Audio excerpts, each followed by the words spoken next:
Sarah had always loved the solitude of her small apartment. Nestled in a quiet corner of town, it was the perfect place to unwind after long days at work. On this particular Friday night, the rain tapped gently on the windows, creating a soothing backdrop for her evening. She had just settled on the couch with a cup of tea and her favorite book when her phone rang. The caller ID displayed unknown number. Curious but slightly apprehensive, Sarah answered. "Hello?" There was a moment of silence, followed by a distorted, static-filled voice. "Sarah," her heart skipped a beat. "Who is this?" she asked, trying to keep her voice steady.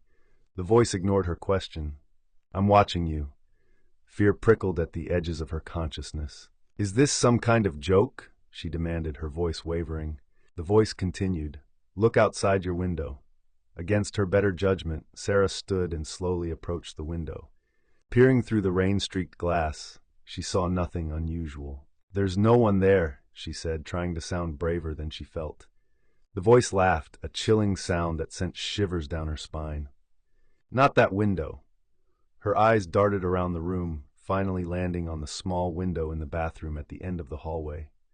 The door was ajar, and she could see the shadow of a figure moving inside. Her breath caught in her throat. "Who are you?" she whispered, backing away from the phone, her eyes never leaving the bathroom door. The voice responded, "I'm closer than you think." Panic surged through her as she dropped the phone and bolted for the front door. She fumbled with the lock in her haste, her hands shaking uncontrollably, but the door wouldn't budge. It felt as if it had been sealed shut. She turned back to the phone, hoping for some explanation, some way out of this nightmare. But the voice on the other end was gone, replaced by an eerie silence. Her gaze returned to the bathroom. The shadow was gone, but the door was now wide open, revealing only darkness inside. Every instinct told her to stay away, but she couldn't just stand there. Taking a deep breath, she edged toward the hallway, her footsteps echoing in the quiet apartment.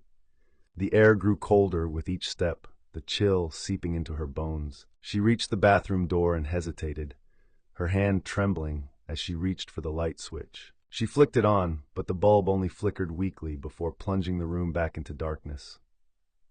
She swallowed hard, peering into the blackness, trying to make out any shapes or movements. "Sarah," the voice whispered from behind her. She spun around, her back against the bathroom door, eyes wide with terror. The hallway was empty, but the sense of being watched was overwhelming.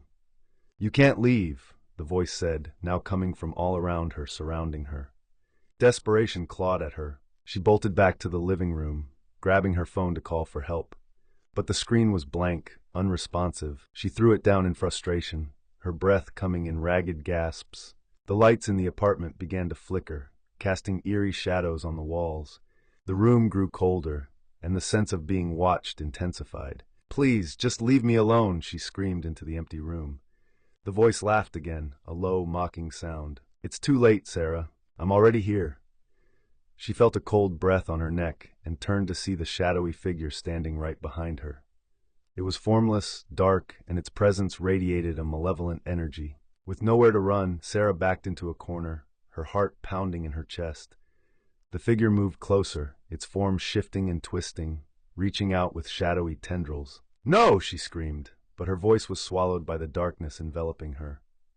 As the shadows closed in, Sarah felt the cold seep into her very soul. The apartment grew silent once more, the only sound the gentle tap of rain on the windows. When the police arrived the next day, responding to a worried call from her friends who hadn't heard from her, they found the apartment empty.